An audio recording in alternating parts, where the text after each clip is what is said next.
Welcome back to Nick Lenz's Doctor Who review, episode number 87. Yeah, I know it's kind of late in the day. I've wanted this for quite a while, I'll say. So, the reason why I wait till now to get this done because, well, here's the reason why. The story I'm covering for this one, which is a very controversial one, which I'll get to the reason for it, was 6 episodes. Not 4, 6. From what I've heard, the reason why there were 6 because apparently Tom Baker seasons, a lot of them basically had this rule where you have 4 parters, so a lot of the season, and then the finale would be a 6-parter. Okay, so why is this episode controversial? Well, the Talons of Weng-Chiang, a story that's set in Victoria, England, with a doctor. Well, basically started with this guy called Mr. Chang, which is a British guy in yellowface. And he is the primary reason why that this episode is controversial. This one character. The actor himself did a pretty good job here. Nothing wrong here. I mean, it's still a good story overall. Aside from the fact this story technically was the finale for basically season 14 for the show. Was it 12 or 13? It was for season 14. Yes. Yes. Excuse me. Aside from that, well, this is our second episode in a row where they basically expand upon a lot of stuff in this very story in novels and audio dramas. Name basically a couple characters debut in the story, that being the theater manager, and his name is, if I can find his name here,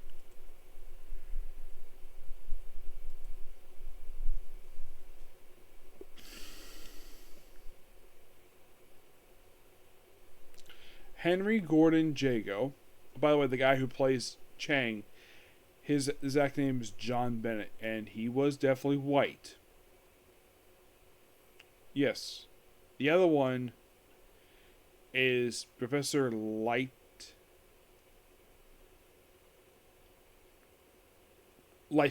Yeah, that was his name. Mr. Lightfoot. There's also kind of Jago, who was kind of like a floor manager, kind of in a way. Now, as for Henry, where is he here?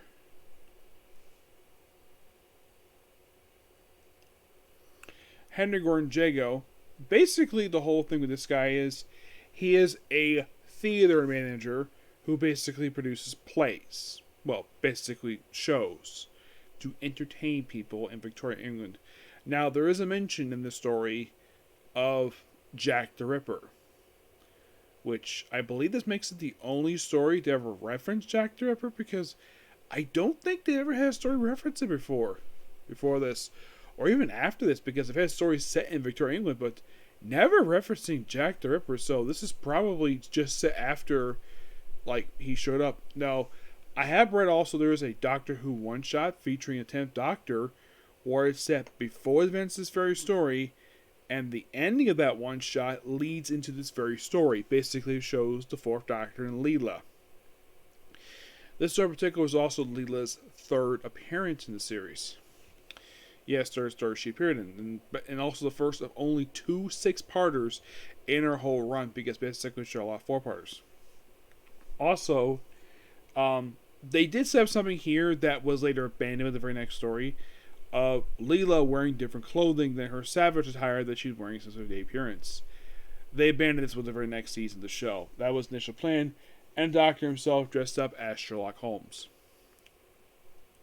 So basically, they also mentioned that apparently that the reason why Leela was brought here by the Doctor was to visit basically her ancestors, because they're people from Earth originally. So that's the main reason why he brought him here, and to see a particular show. But there's this guy called Chang basically doing a magic show, and he also has his puppet named Mr. Sin. That is literally what this thing's name is, and we don't exactly find out what the heck he is, though he is seen later on walking without basically used as a puppet. Like, with here's the thing, they don't really explain what the heck he is until like halfway through the story. Yes, so a lot of it's basically a lot of Bill. So there's this guy who comes visit Chang for supposedly causing the disappearance of his wife. What actually is causing her disappearance, along with 8 other women, was something that was not explained of what the heck was going with this until like part 5 of the story, like 4 or 5. And Chang is our primary villain for most of the story, except for the last couple episodes. There is this master we see, basically he works for, who he refers to as a god. He's a servant. And he's basically tasked by his master to find this cabinet. This is not explained to part 6 of what the heck is going on. But a lot of suspense here. So, Leela, of course, puts on an outfit that looks like pants she's wearing. I should point out, though, this is Victoria-era England, and women very rarely wear pants. Nowadays, wear pants all the time, so see a theater, and of course we have these 6 Chinese guys basically taking away a dead body that was stabbed, which they actually find out who this person is later on in the episode, when the body is found by an old lady in the Thames. Yep. So they beat up the guy. Basically, Doctor does his best. He's not really a martial artist. It's a version of Doctor. He just uses his little martial arts that his predecessor used. So Leela comes in, takes one of them, and holds him hostage. They're like, interesting. Yeah. Oh yeah, he's basically held by his ponytail. Yes, his ponytail. Now, they do use a term in this episode that is very much a racist term. A Chinaman. Yep, it was an old racist term to describe people from China. Now, Leela, for some reason, uses the term, despite the fact that she should not be using that because it's a racist term. Kind of like how a term like calling Native American a redskin, that's a bit racist. Though you should not change the name of the football team anyways, but that's something else altogether. So they're brought to the police, interrogate the guy, and then, I think Mr. Chang comes. Of course, here's something I find interesting. So the doctor talks to him in what appears to be Mandarin, and the guy basically shocked the fact that a guy who looks like he's very much white, it looks probably British, speaking Chinese to him. And he seemed quite shocked about that. He's like, "What? You can speak my language?" He doesn't say anything. And then, of course, while everybody's talking, Mr. Chang proceeds to take out his ring, open up, and it's someone take a cyanide, stinging up a scorpion. And apparently, he's part of a gang similar to Chinese triads, basically what appears to be like the 19th century equivalent of it. So, the doctor volunteers services. Oh, by the way, this sergeant, after the scene, he's seen once after this. And then he's dropped for the story because basically they meet up with Professor Lightfoot, who basically works with Dr. A lot for the story. He's basically a Victorian era gentleman. Yeah, he basically does say stuff basically that men probably at that time probably would say that, oh, women should not get involved with this, stuff, not too stuffed up per se, because sometimes basically I've seen time periods like this where they're way stuck up. Where oh, we can have a woman get involved with this. And I'm kind of glad they don't write him that way, because that's a stereotypical reason. That's a stereotypical way to write somebody from the UK in the 19th century. Because men, a lot of the time, from what I can tell, if it's a story set in Victoria, a lot of the time the men are going to be sexist. Nowadays, basically, if men were sexist, they probably get their comeuppance. Of course, there are some, even in fiction, occasionally this happens where, we have basically men being sexist pigs. Yeah, and Lightfoot doesn't do that. He is very kind. He has basically nice things to say. He basically talks like a 19th century gentleman. How the heck would I know the fact he talks like Kirk Collection? Because I've read some books in this time period.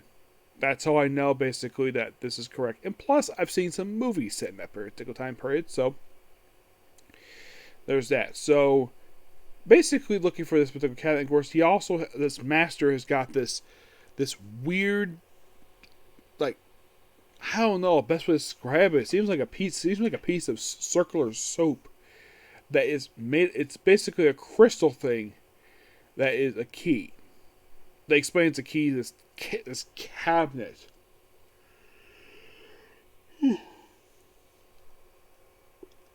Also, apparently, he has been taking women, and it's shown about part 3-ish of what he does to women. He converts the women to energy just so he can survive. Yes, he at this point, by the time this happens, he has killed 10 women. And basically double dose. And one of the women he killed, believe it or not, was actually basically kind of like a maintenance woman. Basically does cleaning in this theater. And Mr. Chang, being desperate, just randomly picks her after picking up a woman off basically a woman in her apartment. Though she able to survive, thanks to Leela, sneak into the place and basically switch places with her.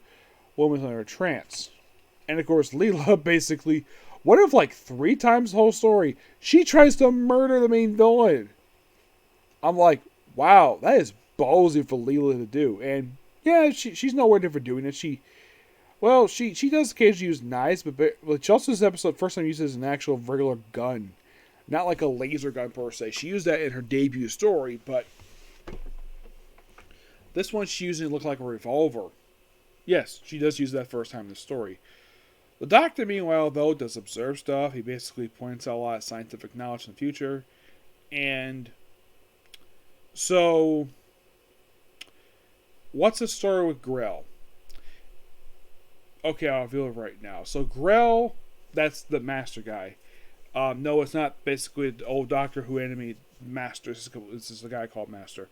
So, he is a time traveler, like a Doctor, except he's from the 51st century. He was a former Minister of Justice who killed 100,000 people in the future for what he says being enemies of the state. Like points out that he did for pleasure. And the Mr. Singh character is this Pink King. It's a cyborg. This short person is a cyborg who's an assassin, and he has one organic thing. His brain is from a pig. That's why he makes pig noises. Yep. Mr. Singh himself, he does come back in their story like once after this, and that was it. So they do in fact find the cabinet just by sheer coincidence. They do mention that Grell arrived in present day in 1873, and I think it was 73. I think it was. So I'm thinking it's probably 1890 at this point. Yes, I think it's 1890 because they say it's been 17 years. And of course, Life first got the cabinet in 1873, so, and they say 17 years, so it's probably 1890. I don't think they say it's 1890. Of course, they did mention Jack the Ripper, but that happened probably a year prior, but of course, basically, Gego basically has this thing where, basically, like, he's like Scotland Yard, and he's like very famous. Not really, just a traveler who just happens to help out. But this is just a really fun story. What happens to Go? He gets killed by Mr. Sin part 6. Mr. Chang gets bitten by a rat. A giant rat. And you're like, what? He gets killed. He gets leg bitten up by a giant rat. And then he dies after inhaling opium. Opium was a drug that was very popular in the 19th century. It's not popular now, don't use it anymore. Think of it as the 19th century version of marijuana. Yep, that's literally what it is. In the cabinet? Basically, it's a time travel device in the future which if he used it, it would cause the whole world to implode on himself. And Doctor goes, don't use it. He tries to use it and he gets killed, Mr. Sin. Mr. Sin himself is taken out by, well, jumping out of Leland, and Doctor picks him up and just throws him on the ground, opens the back of his shirt, pulls out a fuse, just deactivates him. Doesn't kill him. They also apparently kill 2 more girls, and well, they're freed, and they're never seen who these girls were. Probably just 2 no-name characters. They just randomly picked. Also, the final battle takes place. First off, the first layer of Grell is in a layer underneath the theater. Second one is this place called House of the Red Dragon. Which, no, it's not related to Game of Thrones. It's completely unrelated. Excuse me. I gotta admit, the set for it looks really good. I love the set for this place. But all in all, really fun story. I do actually enjoy this story. Now, those of you basically think that, oh, you enjoy the story, basically that you are a bit of racist. No. For one thing, I didn't have a problem with Mr. Chiang at all as a character. Yes, it's a white guy in yellow face. I do know that. The thing is, the actor did a really good job. I actually like his performance. Yes, I may not agree with the yellow face thing, but I do agree with his performance. I do love his performance. And yes, some of the terms, like the Chinaman thing. Also, they have this thing where they basically set up like Lightfoot and Jago, where they go on serious ventures. Like, from what I heard, they was planning to do a spin-off TV show with these two. But that didn't get fruition. But we did get those stories and audio dramas. Yep. But the very next story does debut a monster who only appears once on screen, and the rest of the time this creature is only in mentioning. Even as current as the recent series basically has them appearing, which is interesting to say the least. Who are they, you might ask? You'll find out in the very next review when I talk about the Horror of Fang Rock, the story that started off the 15th season of the show. Yep, so yeah, that's particularly a particular view. Please be sure to like, comment, subscribe, turn notifications, and join the like button. I'm just gonna call it a night because basically I'm getting kind of tired, but I'm happy I got this story done. Yep, so tomorrow, I know I'm kind of delaying doing that comic one, but yeah, it's me basically asleep. I don't want to fall asleep during the video because it's not fun. But if you're a fan of Doctor Who, check out Talons, Weng-Chiang. It's one of our better written stories. Like, aside from the acting from all the actors, here's the thing good about it: the setting, the sets, the music is really, like, a lot of the stuff is the story is really good. Yes, the only thing holding it back, be a perfect story, is basically is Mr. Chiang, the actor in whiteface. Or you know what I give Talons Weng-Chiang? I'm gonna give it a 9 out of 10 because it's my opinion and I'm sticking to it. If you don't like my opinion, that's fine. If anybody else has seen Talons Weng-Chiang, please feel free to list off please be sure to tell me in the comments below, right below this video. Also, be sure to like, subscribe, turn notifications, and do another dislike button. So I'll see you all tomorrow for Demon Lord Retry, Is Around Trigger's Dungeon, Spirit Chronicles, a Comic Corner, and probably one more Doctor Who story. Okay, next video. Bye.